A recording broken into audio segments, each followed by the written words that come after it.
all that land was sold 2 years ago. There was that whole area there. I think it was owned by the Peoples family, and they had they sold it all to a Canadian woman. She got it, and then she subdivided it and sold it. And I don't know how many different people own on the east side, south of the creek. But just immediately south of the creek, there's quite a flat area, and that is they all use that as their bathing area and their activities area, because their cabins are more or less on the sides of the cliff. And so this last year, Charlie really doesn't bother them as long as they don't bother us. And they did last year. They were starting to run motorbikes up in through Scout Camp. And the week before Scout Camp started, Charlie told them that he wanted them to stay off the Scout property, and they kind of got a little rough with him. And he said, well, either you stay off of the Scout property, or he says, next week I'll have about 100 kids up here. And he said, we'll march them down through your area 3 or 4 times a day, and we'll trade off with you. And so they decided that they didn't want the Scouts pouring over their property, so they stayed off of our property. And we are going to we've had it surveyed on the south side of the creek, and there'll be a fence put all along there so that it's understood that Dave Sarvey thought we should fence our property so that people know where it is and there's no question. Yeah, the creek does belong to you, though. The creek belongs to us, and quite a ways on the other side of the creek belongs to us. Somewhere along there we were going to have neighbors. We're going to have neighbors. We can't own the whole lake, but we're in a pretty good position. We own enough property that no one is going to crowd in on us. Wonderful. I've been worried about that. Well, it is a worry, and I got to get your name down on here so I don't.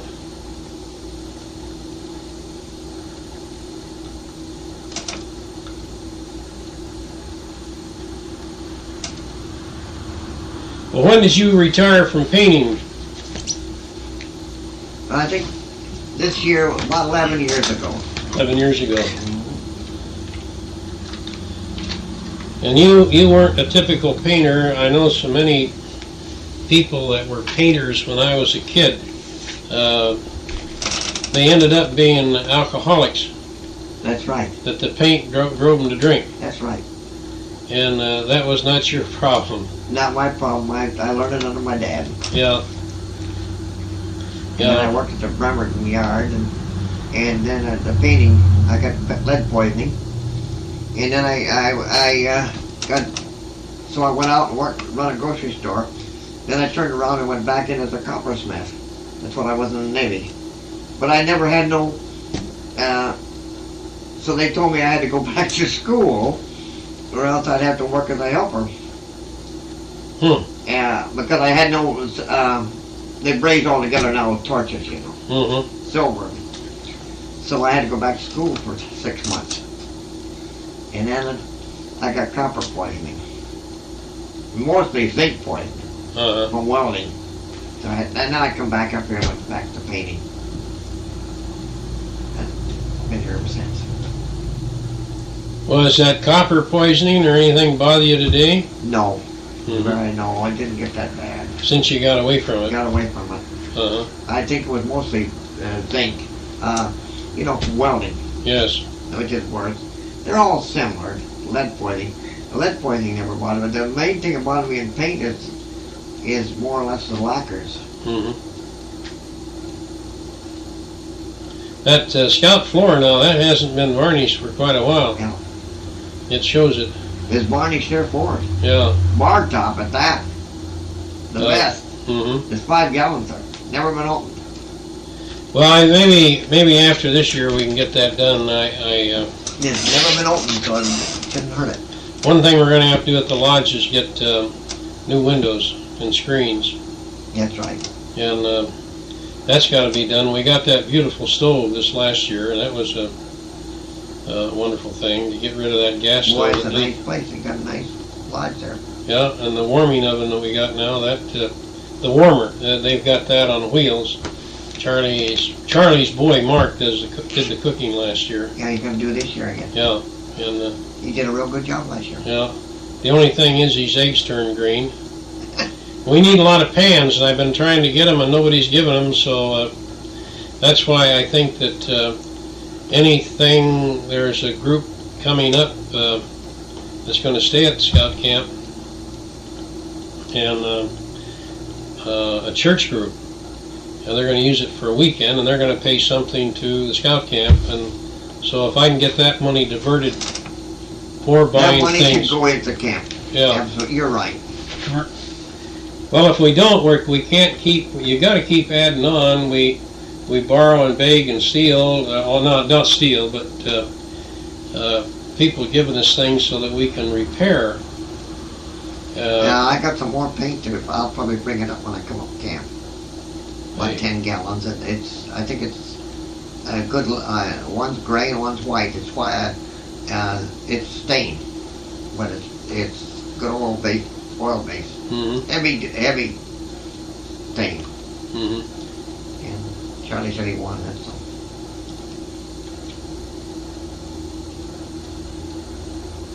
And I got a chance to get it. And I couldn't see it go to waste.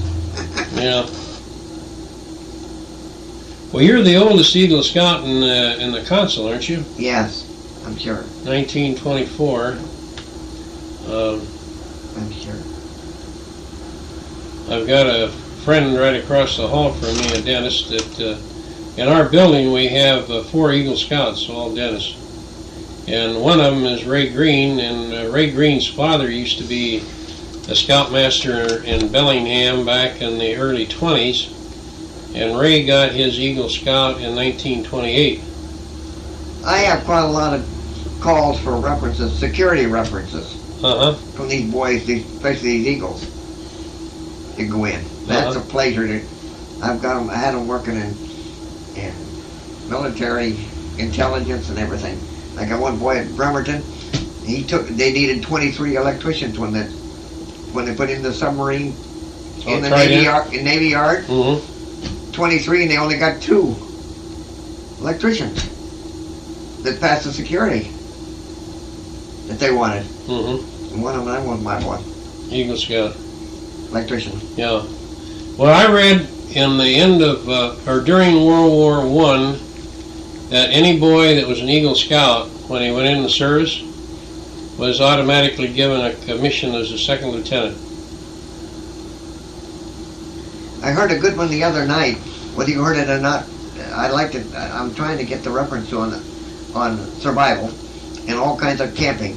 He was given the idea, and he started out. You know what he said for all outside work? Be prepared. This boy's out mouth. Yeah. Be prepared. And last night, these spellers, you know, they had national champion. Mm-hmm. One boy misspelled it, and the judges give it to him. And he was a scout. And they had some of them questioned, and he got to thinking about it, and he went up and told the judges that he told the judges that he didn't win it. And they said, well, why did you come up about that? Because I'm a Boy Scout. And he turned right around and repeated the Boy Scout law. That was a good send-off for Boy Scouts. Oh, it certainly was. You hear a lot of good things like that. That's right. And the trouble is, you know, they don't, the papers don't pick that up and publish it. They write about all these kids that are no good, that are in trouble. And no, I think it's a very worthwhile thing to dedicate your life to the helping of these boys get on the right start. I've had some Eagle Scouts getting in trouble, but we worked with them and we worked with them and we got them out of it. Mm-hmm. They all become fine citizens. Yeah. I guess everybody's got a right to get off the trail a little bit, right. but if they've had a pretty good upbringing through the years, going all the way up to become an Eagle Scout, I don't think they're going to go too far. They know better. But I've always figured there's no time to kick a kid down. When they're in trouble. No, that's right. If you can possibly help them, you can, which I did, and I caught heck about it a couple of times. But they all turned out right. Sure. I've had no serious trouble with them. You know, black marks, that's all, like that. You, in 1919, when you joined Scouts, you think? Somewhere in that neighborhood. Yeah. Latter part of the neighborhood. How big was Mount Vernon then? Isn't as big as it is today? No, it was quite small. Mm-hmm. This whole hill was nothing in here. Yeah. We bought in here. Had to go up here at the corner and around. Those roads were all. This was all. Mm-hmm. You know, it was quite small. And then how many scout troops did they have then? Do you remember?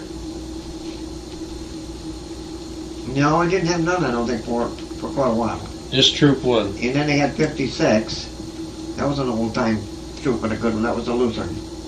And then there was a Catholic troop that was good for a while. They faded clear out. Mm-hmm. And Conway used to have a real good troop. LaConner used to have a good troop, and they don't have none now. No scout troop there. Mm-hmm. We're way down. This district, we don't seem to be able to get the manpower to help us. Well, that's one thing that they want to do is to get another district scout man to be over on the islands more, and then leave the person that's here in Skagit just spending his time in Skagit alone. We need it. Yeah. We need it. And another thing that they've said is there are quite a few people over in the island that are retired people that are quite well-to-do. And I guess they're interested in giving substantial amounts of money in a trust type thing for the Boy Scouts.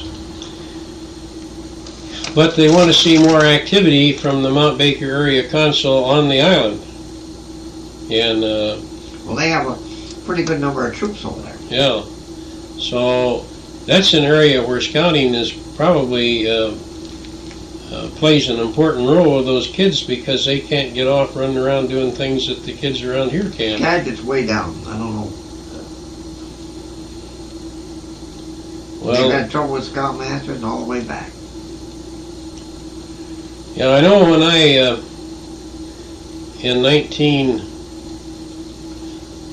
the mid-60s, I was in charge of Star Life Board Review in the Bellingham area, and every boy that I talked to that was going up for Star or Life, I told them that I felt that for every year that they're in scouting as a boy, that they owed at least 2 years as an adult back to scouting to keep scouting going. And I've talked to quite a few people in the last few years since I've been back in scouting again that are, some of them are Eagle Scouts, and I've been turning their name in. I want them to give them jobs, get them busy. You're good help. They don't have to come every meeting like we don't want to.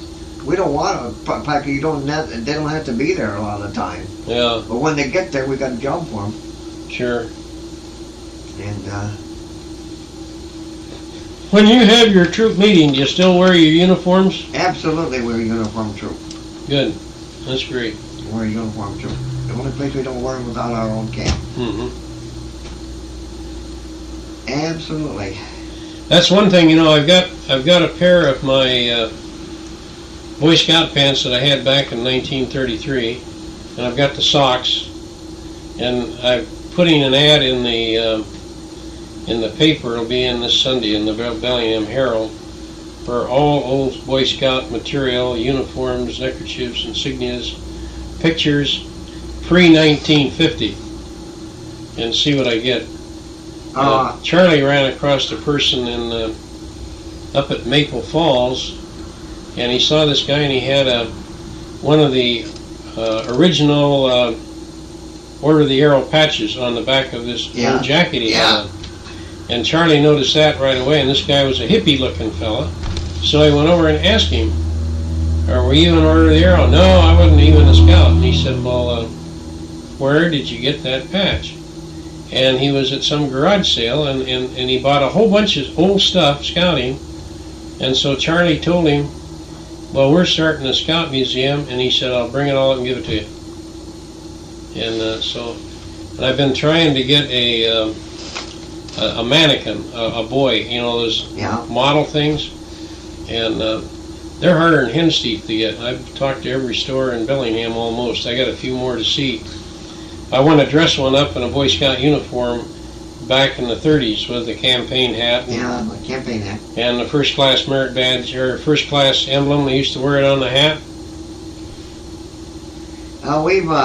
We've always been great in uniform. Like when we went to World Jamboree, we camped in Spokane, and we ate some of the time in town, and we ate some at the Jamboree. And we was very fortunate. One of our boys was we got to stay in and eat with the German troop.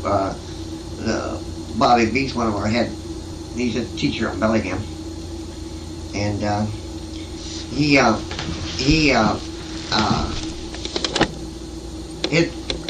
went with a girl exchange, and we got to stay in extra nights at the Jamboree and be with them. That was quite neat.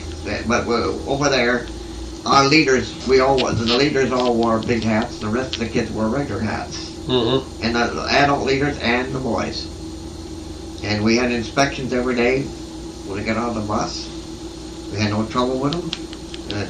Turned them loose by patrol. There was 42 of us all together. We did all the cooking for them. And we went over, my wife and me and two boys went over and set up camp. When they got ready there, when they come in on the bus, they really sat down to eat. The boys did they took care of the laboratories. They had a special grounds there for scouts. They took care of the laboratories. We went over the year before and planned it. And we went 4 days to Jamboree. And then we went to Coeur d'Alene and swimming. And we had our own bus out of Bellingham. The good buses. And two boys come back, my wife. They packed up stuff, and they even brought all our extra gear home. Put it in my garage. The bus did. You don't get that service now. No. And we did it for $75 a boy. And we did eat. That's one thing that makes it kind of rough now to go into national jamborees and the cost. I went to the jamboree in 1935, the first one. That was canceled. Roosevelt canceled it because of tuberculosis. Or no, polio, back in Washington, D.C. And so they canceled it. And then there were 500 of us out of the Portland area council, and we went back anyway.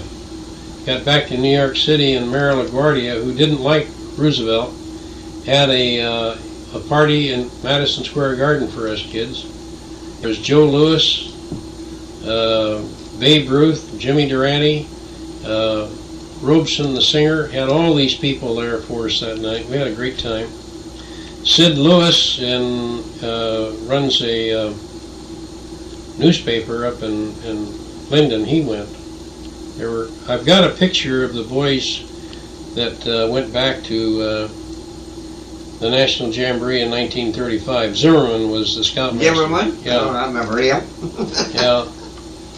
Yeah, it was Roy Evans is a swell guy. Roy Evans. From Anacourt, from Oak Harbor. Yes, certainly is. And, the other old timer. He doesn't do much with scouting, but he has handicapped. Whether it's Scoutmaster. He used to have a handicapped troop for long years over there.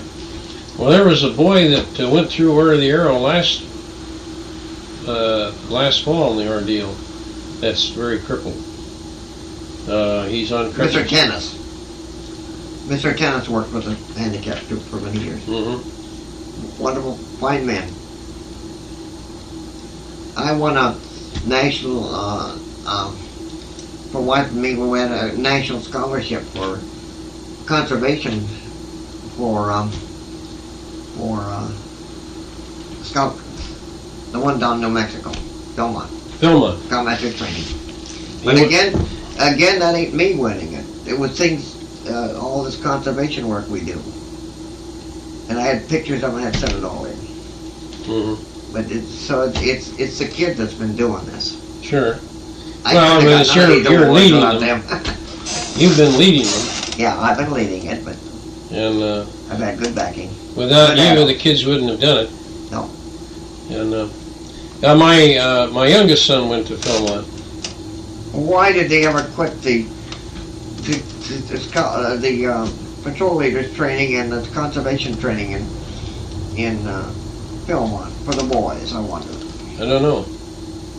We went over, and 2 days we went on. We after it was over down there, we decided after it was nothing going on the next week. They said, sure, we stay there. You can eat with the help, and they charged us very little, and we slept in tents.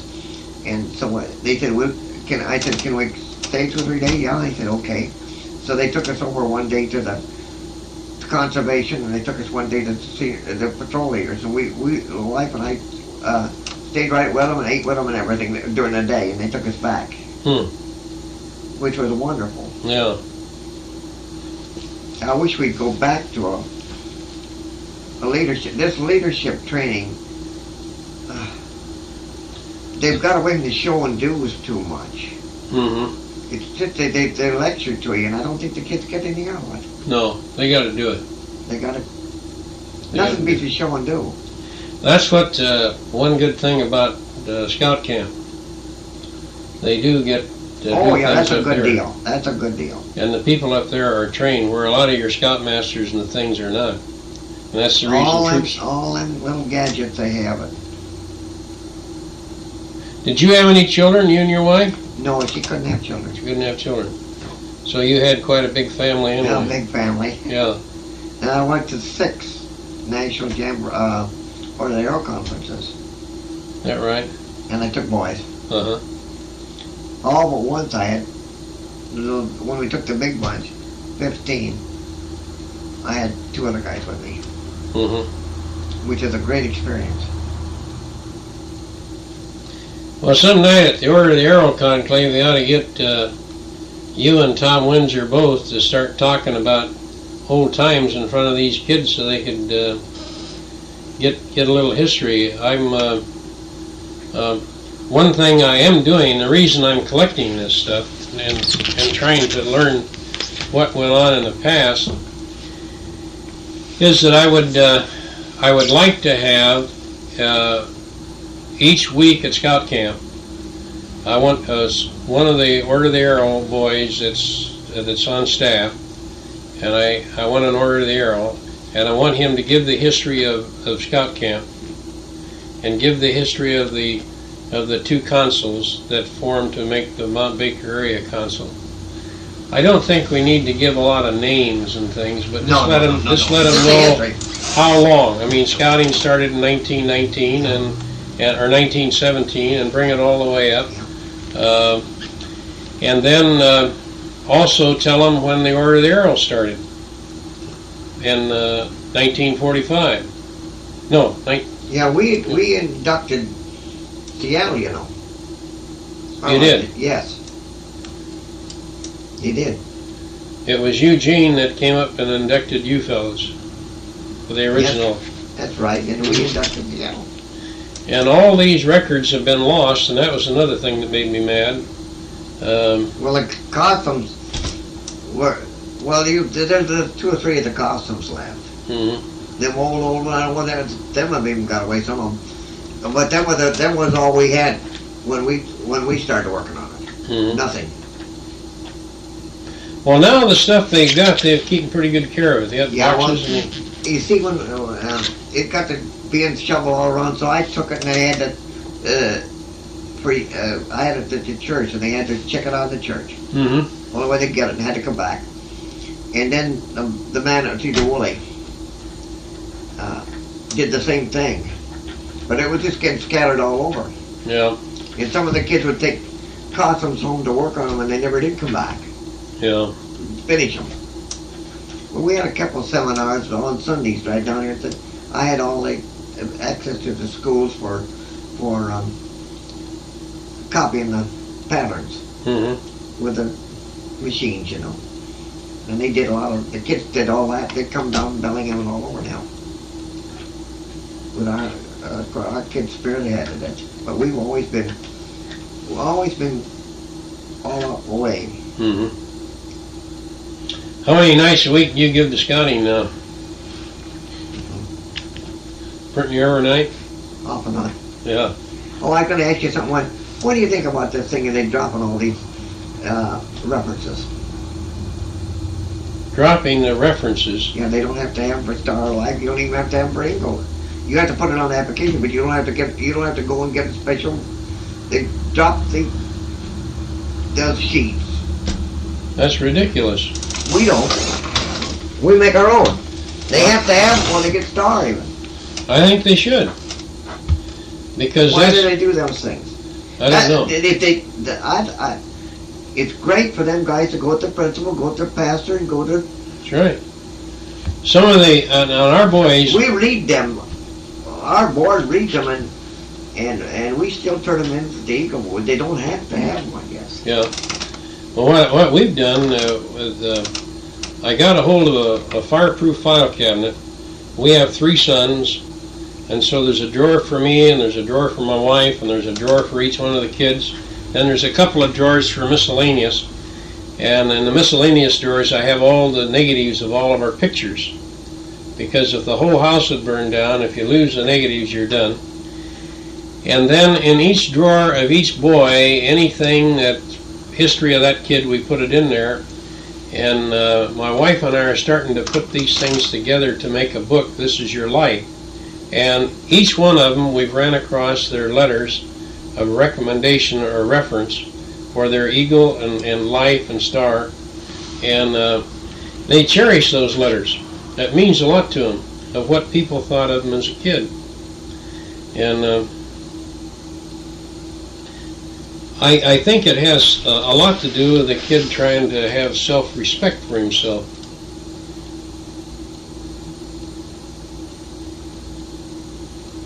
Oh, absolutely. This has been a grand country for scouting. We got everything it needs. 4-H is another good club. That's right. So all of them are good. Any youth organization. Campfires, Girl Scouts. Church.